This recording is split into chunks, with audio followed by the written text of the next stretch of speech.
दोस्तों आजकल गेम का ज़माना चल रहा है। स्टूडेंट से लेके बड़े से बच्चे से लेके छोटा बड़ा लेडीज सब गेम में लगे पड़े हैं और लाखों रुपए जीत रहे हैं। लाख रुपए जीतने में मैं ये भूल जाता हूँ कि भैया मुझे टैक्स कितने पे करना है। आज की वीडियो में जो टॉपिक होगा वो बताऊंगा, वीडियो गेम के ऊपर है जो हम खेल रहे हैं, ऑनलाइन गेम जीत रहे हैं, चाहे ड्रीम11 हो, पेटीएम से जीत रहे हो। मुझे किसके ऊपर टैक्स पे करना है, किस अमाउंट के ऊपर टैक्स पे करना है। नेट प्रॉफिट पे टैक्स जमा होगा या नेट लॉस पे होगा, यानी कि जो पैसा मैं डाल रहा हूँ कई बार मुझे प्रॉफिट भी हो रहा है, कई बार प्रॉफिट नहीं भी हो रहा है, तो नेट पे जमा होगा कि ग्रोस पे जमा होगा। आईटीआर मैंडेटरी है या नहीं है। 3 लाख रुपए जीते जी मैं लॉटरी में, तो क्या मुझे आईटीआर भरना है, और भरनी तो कब भरनी है।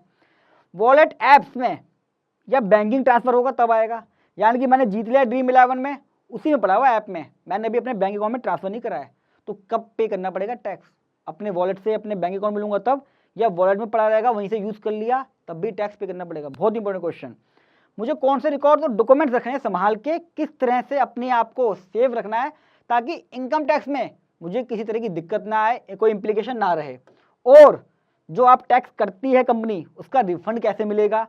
आपका कोई भी केस हो दोस्तों, चाहे आपने किसी भी तरीके से किसी भी ऐप से ऑनलाइन गेम में पैसा जीता हो, आज आपके सारे केस कवर होने वाले हैं कि किस तरीके से आपको अपने टैक्स को मैनेज करना है। और जितना मर्जी जीतो मना नहीं है, लेकिन इन चीज़ों का ध्यान रखना है, तो वीडियो को आखिर तक जरूर देखिएगा। सबसे पहला पॉइंट दोस्तों, इनकम टैक्स क्या कहता है लॉटरी इनकम के लिए। वो कहता है जी आप इनकम कोई भी कमाओगे, चाहे लॉटरी से, चाहे crossword puzzle, race horse, car से, और गेम, कौन सी गेम, एनी गेम, किसी भी तरह की गेम हो, आपकी इनकम फ्रॉम अदर सोर्स में आएगी। यानी कि मेरे पास कुछ क्लाइंट हैं, वो कहते हैं सर हम तो सुबह शाम गेम ही खेलते रहते हैं, साल का 50 लाख कमाते हैं, खर्चा भी करते हैं, टेक्निकल एनालाइज भी रखे हुए हमने, हमारा काम तो बड़ा अच्छा चल रहा है, ये मेरी बिजनेस इनकम नहीं है, खर्चा भी क्लेम करूंगा सैलरी, कुछ भी नहीं मिलेगा। आपकी इनकम फ्रॉम सोर्स है इनकम टैक्स के हिसाब से, तो ये आपकी बिजनेस इनकम हो ही नहीं सकती। सिर्फ जो कंपनियां करा रही हैं, चाहे ड्रीम11 हो, पेटीएम हो, रमी सर्कल हो, या 11 सर्कल, जो कंपनियां हैं ये वाली, इनकी बिजनेस इनकम हो सकती है। आप जब भी जीतेंगे, ऑनलाइन गेम जीते, कहीं भी जीते, चाहे मैं डेली केबीसी में जाऊं, केबीसी में 7 करोड़ भी जीत गया, डेली जीत गया, तब भी मेरी इनकम फ्रॉम अदर सोर्स होगी, ये मेरी कभी भी बिजनेस इनकम नहीं हो सकती। बिजनेस इनकम से एक पॉइंट और भी दोस्तों, ड्रीम11 का जो केस आया था सुप्रीम कोर्ट में, जिसमें कहा गया था कि एक गेम ऑफ स्किल है या गेम ऑफ चांस, उसके बारे में थोड़ा बताऊंगा बाद में, कई सारी क्वेरी इसके ऊपर भी आएंगी। लेकिन फिलहाल आपकी इनकम फ्रॉम अदर सोर्स में आएगी, जो भी आप ऑनलाइन गेम में जीतोगे, चाहे ड्रीम11 हो, पेटीएम हो, कोई सी भी गेम जीत रहे हो, कहीं पे भी जा रहे हो, चाहे कहीं पे भी। अब आपके केस कवर होते हैं एक एक करके, जितनी भी टाइप की इनकम हो किसी भी तरह की, सारा कवर होने वाला है। सबसे पहले एग्जाम्पल 1, कोई सी भी गेम हो दोस्तों, फिर मैंने आप ड्रीम11 ले लिया है आपके लिए, क्योंकि ज़्यादातर जो मेरे क्लाइंट हैं ड्रीम11 में बहुत जीत रहे हैं, खेलते रहते हैं। अब टैक्स कैसे लगता है दोस्तों बताता हूँ। पहला एग्जांपल में मैंने 1 लाख की इन्वेस्टमेंट कर दिया, एंट्री फीस कह सकता हूँ मैं इसको, कि मेरी एंट्री फीस कह लीजिए, किसी भी तरीके से आपने दी हुई हो। 5 अगर मेरे पास कैशबैक आ गया, कई लोग हैं 5-10 हज़ार डालते हैं, 2,000 रुपये ऐड हो जाता है उसके अंदर, 12,000 रुपये, फिर 10 हज़ार डाले, 15 आईडी लगा रखी है, 50 आईडी लगा रखी है, दोस्तों से कर रहा हूँ, सबसे कर रहा हूँ, और आखिरी में पैसा अपने अकाउंट में ले लेता हूँ। ब्लेंडर तो चल ही रहा है ये वाला, इस तरह का लोग कमाने के चक्कर में लगे हुए 2-2 हज़ार रुपये। ये नहीं पता कि मैं अपने दोस्त को भी मार रहा हूँ ये काम करा के, और अपने आप को भी मार रहा हूँ। कहते हैं उसका पैन नहीं लगा हुआ, पैन मेरा लगा हुआ है, बैंक अकाउंट मेरा लगा हुआ है, मैंने पैसा दिया था, मैंने अपना पैसा वापस ले लिया। वो सब अभी पता चल जाएगा कि उस केस में कितनी बड़ी गलती कर रहे हो आप लोग। अब मैंने मान लिया कि आपने 5 लाख जीते हैं, आपने ड्रीम11 में 10-10 हज़ार करके लगाया, कितनी बार लगाएंगे मुझे नहीं पता, 5 लाख टोटल आ गया। 5 लाख दोस्तों सब मिलाकर ही आपका 1 लाख मिलाकर ही है। एंट्री फीस का कोई भी खर्चा आपको इनकम टैक्स में नहीं मिलता, यानी कि इनकम टैक्स के अंदर एक साफ रूल है कि आप जो जीतोगे आपको उसके ऊपर टैक्स पे करना पड़ेगा। अब ड्रीम11 क्या करेगी, यहाँ पे 5 लाख आप जीत गए, ड्रीम11 30% टैक्स काटेगी, प्लस में 4% आपसे सेस लगाएगी, तो 31.2% का टैक्स ड्रीम11 काटेगी। ड्रीम11 हो, केबीसी हो, या आपका रमी सर्कल हो, कोई भी कंपनी हो दोस्तों, कैसीनो हो, कहीं पे भी किसी तरह का भी, आपको 31.2% काट के ही वॉलेट में आपके पैसा ट्रांसफर करेगी। अब क्या होगा, 1,56,000 का टैक्स कट गया 5 लाख के ऊपर, वो टैक्स जमा कराएगी, आपको टीडीएस सर्टिफिकेट देगी, 26 ईयर्स में 1,56,000 दिखाई दे रहा होगा, बाकी आपके अकाउंट में ट्रांसफर कर देगी वो। मैं मान लेता हूँ आपने ट्रांसफर कर लिया, ये सब मिला के 5 लाख ये हो गया, 50 हज़ार ये हो गया, टीडीएस काटा, आपके अकाउंट में आ गया। अब आप कहेंगे 5 लाख में से मैं ये माइनस करूँगा, कोई माइनस करने को नहीं मिलेगा। अब आप इस पैसे को दोबारा जब भी इन्वेस्ट करेंगे दोस्तों, ये क्वेश्चन भी आ सकता है, आपके पास पैसा आ गया, ये टैक्स पेड इनकम हो गई आपकी, यानी कि आपने इसके ऊपर टैक्स पे कर दिया। आप इसको इन्वेस्टमेंट करेंगे, आपको फिर से इसके ऊपर टैक्स पे करना पड़ेगा। जस्ट लाइक किसी की सैलरी आती है, सैलरी पे टैक्स कट के ही मिलता है, उस सैलरी को वो एफडी कराएगा तो उस पर भी टैक्स पे करना पड़ेगा, तो इसमें भी इस तरह का टैक्स पे करना पड़ता है। तो पहला केस आपका कवर हो गया, ये कंपनी ने करा। अब कंपनी ने करके आपको पैसा दे दिया, अब आपकी क्या जिम्मेदारी है? सबसे ज़्यादा इंपॉर्टेंट पॉइंट ये है कि आपने क्या करना है इसके अंदर। कंपनी का तो फिक्स फॉर्मेट है, कंपनी क्या करती है, ड्रीम इलेवन नेट पेमेंट पे टैक्स काटती है, यानी कि एंट्री फीस अगर आपने 2,000 रुपये दी है और आप 12,000 रुपये जीत गए हो, तो वो 10,000 के ऊपर टैक्स काटेगी। 10,000 पे टैक्स करता नहीं वैसे, मान लीजिएगा 13,000 रुपये जाता है वो, तो 13,000 में से 2,000 माइनस करेगी, आपकी एंट्री फीस 11,000 के ऊपर टीडीएस काटेगी। वो उसके पार्ट पे कंप्लायंस है, लेकिन आपके केस में आपको 2,000 का बेनिफिट नहीं मिलेगा, आपको 13,000 के ऊपर ही टैक्स पे करना पड़ेगा। कैसे बताता हूँ मैं। ड्रीम इलेवन में जीत गए आप, 5,000 का कैशबैक आया था, 5 लाख आपने जीता, तो आपने जीता 5 लाख 5,000। ये आपकी आईटी फाइल कर रहे हो दोस्तों, मैं ये बता रहा हूँ, क्योंकि ड्रीम इलेवन ना तो इस पर काटेगी कैशबैक में, ना ही 2,000 रुपये जो आपने एंट्री फीस दी थी, इस केस में 1 लाख है मेरे में, उसके ऊपर भी टैक्स नहीं काटेगी। वो उसका प्रोसीजर है, टीडीएस का रूल है, इसलिए कर रही है वो। लेकिन आपके केस में ये इनकम है, 5 लाख 5,000 के ऊपर आपका टैक्स बनेगा 31.2%, टैक्स रेट सेम है। आपका टैक्स बना 1,57,000। अब इस टैक्स में से 1,56,000 का तो ड्रीम इलेवन पहले जमा करा चुकी है, जो टीडीएस जमा हुआ है मेरा वो टैक्स जमा हो चुका है। एडिशनल टैक्स जमा कराऊंगा 1,560 रुपये, यानी कि इसके ऊपर टैक्स जमा करना पड़ा मेरे को, जो ड्रीम इलेवन में नहीं जमा कराया। इसके बाद मैं आईटीआर फाइल करूंगा, मैटर मेरा क्लोज हो जाएगा। आईटीआर मैंडेटरी है, अगर 1,000 रुपये का भी आपने जीता है गेम के अंदर किसी भी तरीके से और टीडीएस कट गया है नहीं कटा कोई फर्क नहीं पड़ता, आपको अपना आईटीआर फाइल करना मैंडेटरी है गेम के चक्कर में, गेम के पैसे जो आता है।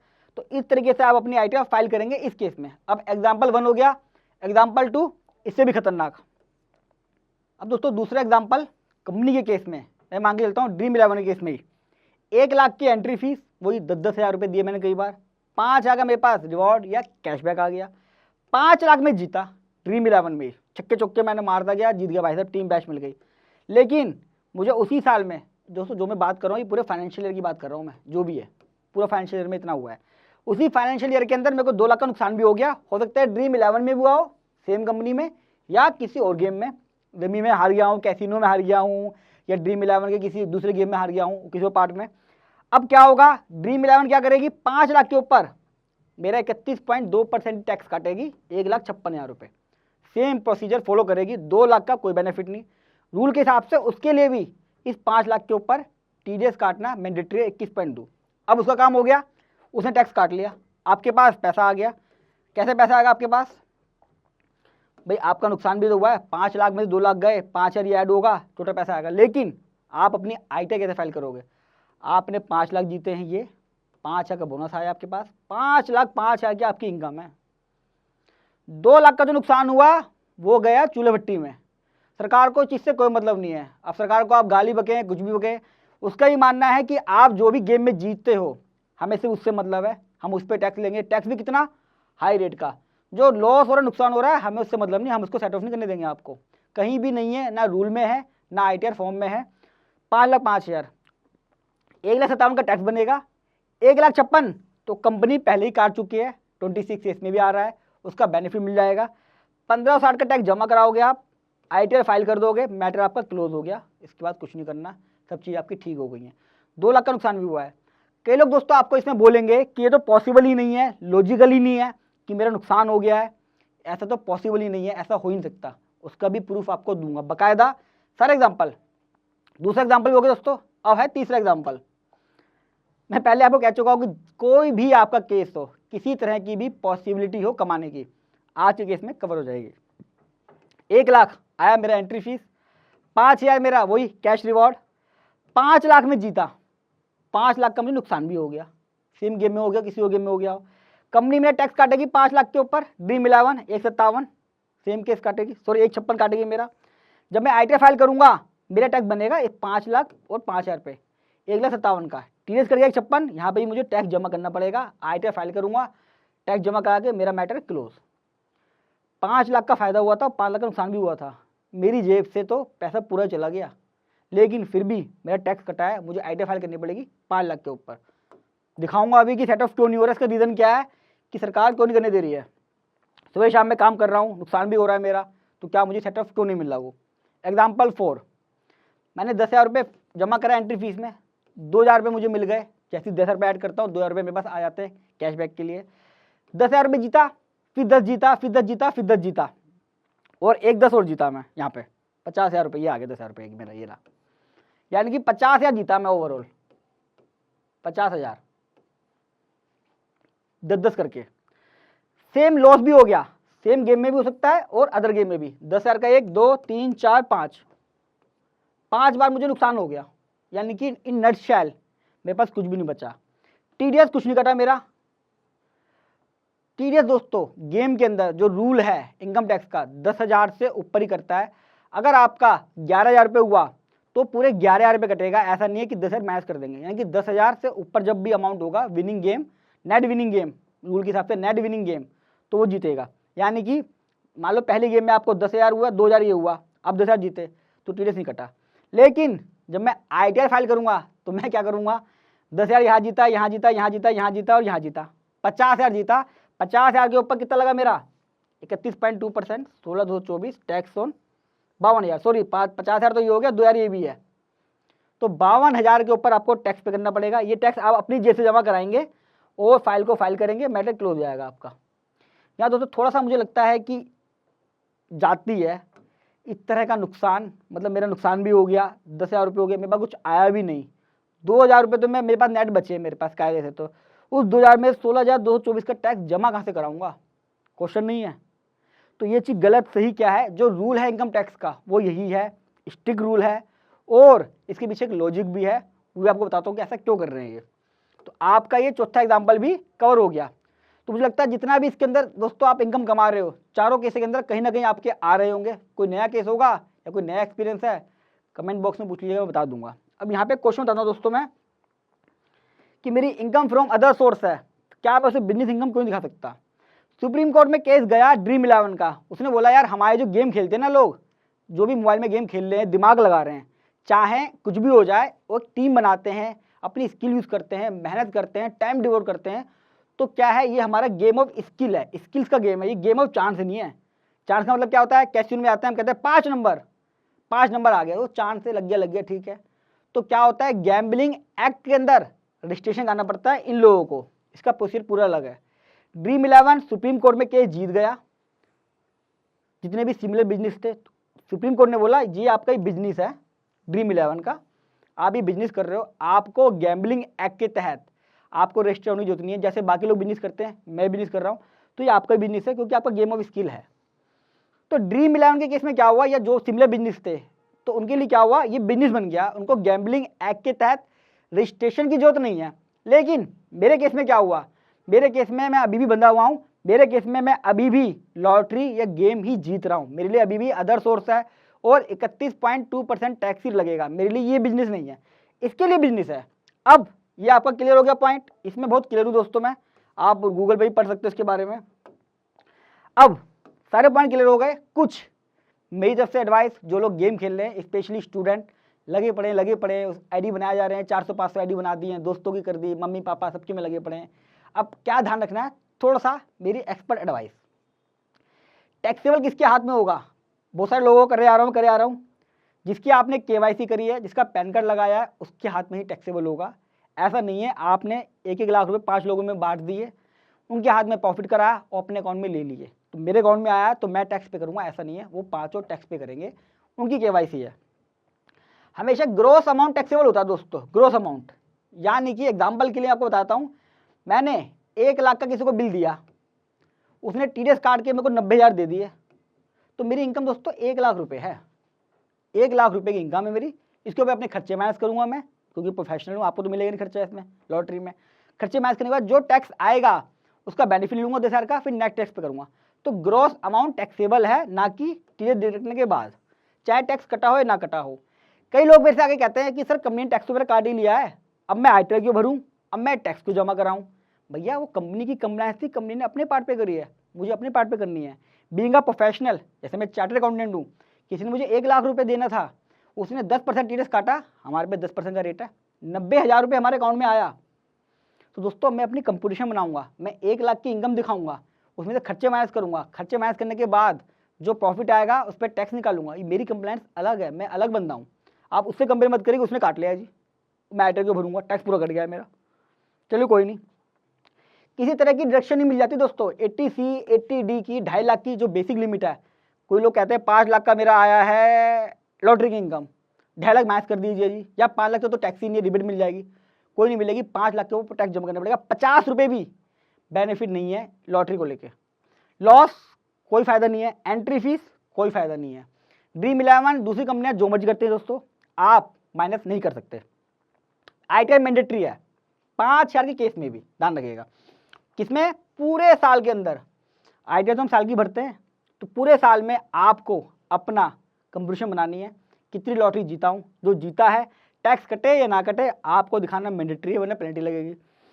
आउटसाइड इंडिया से कुछ कमाया मैंने तो, अगर मैं इंडिया में रह रहा हूँ, पूरी दुनिया में कहीं भी कमाऊँ, कुछ भी कमाऊँ, इंडिया में लाऊंगा, मुझे इंडिया में आके टैक्स पे करना पड़ेगा। अब यहाँ पे डबल टैक्स पे हो गया, वहाँ भी टैक्स पे होगा और यहाँ भी टैक्स पे होगा। लेकिन जब अपनी आईटीआर फाइल करेंगे आप, तो आपको उसका बेनिफिट भी मिल जाएगा डबल टैक्सेशन अवॉइडेंस एग्रीमेंट के तहत। कमेंट बॉक्स में अपना केस डाल देना या फ़ोन कर लेना, मैं बता दूंगा कैसे होता है वो। अब आईटीआर फाइल करना कब है, पूछते हैं आईटीआर कब फाइल करना है। यानी कि पिछले साल जो आपने कमाया लॉटरी के अंदर, फाइनेंशियल 2021 में, उसकी डेट दिसंबर है, अभी तो बढ़ गई है, खैर दिसंबर, तो अपनी आईटीआर भर सकते हो पिछले साल अगर आपने कमाया है तो। और फाइनेंशियल 21-22 जो भी चल रहा है, आप जो कमा रहे हो उसमें ड्रीम 11 से कहीं से भी लॉटरी वॉटरी से गेम से जीत रहे हो, उसकी टोटल डेट है जुलाई 2022, यानी 31 जुलाई 2022 उसकी लास्ट डेट है, जो अगले साल आएगा। तो उससे पहले पहले अपनी आईटीआर जरूर भर लें। अब दोस्तों जो मैं पॉइंट बता रहा था आपको कि आपको ग्रॉस के ऊपर ही टैक्स पे करना पड़ेगा, वो आईटीआर से रेलिवेंट कैसे है और सेट ऑफ मिलता क्यों नहीं है। सरकार ये चाहती है कि हम किसी तरह का भी लॉस का सेट ऑफ गेम के केस में, क्योंकि ये गेम जो होते हैं बाई चांस होंगे, चाहे स्किल वाले हो कैसे भी हों, हम ग्रॉस के ऊपर टैक्स लेंगे, लॉस का सेट ऑफ नहीं देंगे। अगर आपको कोई ये कहता है कि भैया मेरा 80 लाख का प्रॉफिट हुआ था और 20 लाख का नुकसान हुआ था, तो आप 60 लाख पे आईटीआर भरिए, तो क्या होगा, एक तो उससे बात कर लीजिए कि भैया मुझे आईटीआर भर के दिखा दे, पहली बात तो 60 लाख पे। दिक्कत क्या आएगी ये बताता हूँ, ये आईटीआर का फॉर्म है दोस्तों, यहाँ लिखा हुआ है विनिंग फ्रॉम लॉटरी, ये आपका सेकंड नंबर पे आएगा जो भी आप फॉर्म भरेंगे 115 BB में। तो यहाँ पे क्या होगा, आपका 80 लाख का तो 26A में आ रहा होगा, 20 लाख का नुकसान तो दिखाएगा 26A में। अब यहाँ पे आप मान लो 60 लाख लिख देंगे, तो 26A में ऑनलाइन 80 लाख रुपए लिखा आ रहा होगा, तो आपका क्या होगा, मिसमैच आएगा, इनकम टैक्स का नोटिस आ जाएगा कि आपकी इनकम तो 80 लाख है, 20 लाख क्यों नहीं है। या आप कहते हैं जी यहाँ पे मैं 80 लाख लिख देता हूँ, चलिए मान लेता हूँ मैं 80 लाख लिख देता हूँ यहाँ पे मैं, लेकिन 80 लाख में क्या होगा, आपका 80 लाख लिखने के बाद आपको यहाँ पे दोस्तों कोई भी ऐसा कॉलम नहीं है जहाँ पे आप लॉटरी में अपने खर्चे दिखा सकें, किसी तरह के भी सैलरी वैली, जो मेरा क्लाइंट भी है। तो इस तरीके से आपका जो 26A में आ रहा है वही अमाउंट आपको लेना पड़ेगा यहाँ पे, या उससे ज़्यादा भी हो सकता है। जैसे ड्रीम 11 नेट पे काटती है, लेकिन हमारा टैक्स लगता है ग्रोस पे, तो आपको अपना 26A से भी कई बार बढ़ाना पड़ जाता है, कम नहीं हो सकता, बढ़ जो सकता है, और कोई खर्चा नहीं मिलेगा। ये आपको आईटीआर कॉलम से भी है, और कोई व्यक्ति आपको कह रहा है तो गलत बता रहा है और गलत आपके आईटीआर भर देगा, तो बाद में जुर्माना पेनल्टी सब आप पे लगेगी। इनकम टैक्स भरने वाले पे कभी भी कुछ भी नहीं लगता, आईटीआर आप ही भर रहे हो, भले कुछ भी हो जाए। तो इस चीज़ का ध्यान रखिएगा, इस पर कभी भी कुछ भी सेट ऑफ मत कीजिएगा। मैं दोस्तों हमेशा यही चाहूँगा कि आप इन गेम्स में लाखों नहीं करोड़ों कमाएं, लेकिन करोड़ों कमा के इन इनकम टैक्स के प्रोविजनों का जरूर ध्यान रखें, ताकि जीतने से जो मुझे खुशी हो रही है इन इनकम टैक्स के लफड़े में पड़ के, वो खुशी कहीं गम में न बदल जाए और मैं इनकम टैक्स के लफड़े में ना फंस जाऊं, मेरे पास किसी तरह का इनकम टैक्स का नोटिस ना आए। अगर वीडियो यूजफुल लगी हो तो चैनल को सब्सक्राइब करने के साथ साथ वीडियो को लाइक कर दीजिएगा और ऑल नोटिफिकेशन जरूर कर दीजिएगा, ताकि कोई भी इस तरह की वीडियो मैं अपलोड करूं आपके पास एक नोटिफिकेशन आ जाए और आप मेरी कोई भी वीडियो मिस ना करें।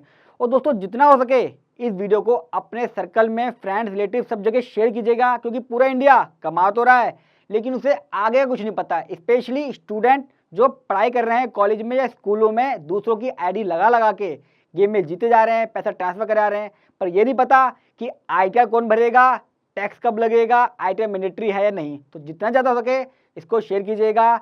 जल्द लौटूंगा ऐसी मज़ेदार वीडियो लेके, तब तक के लिए नमस्कार।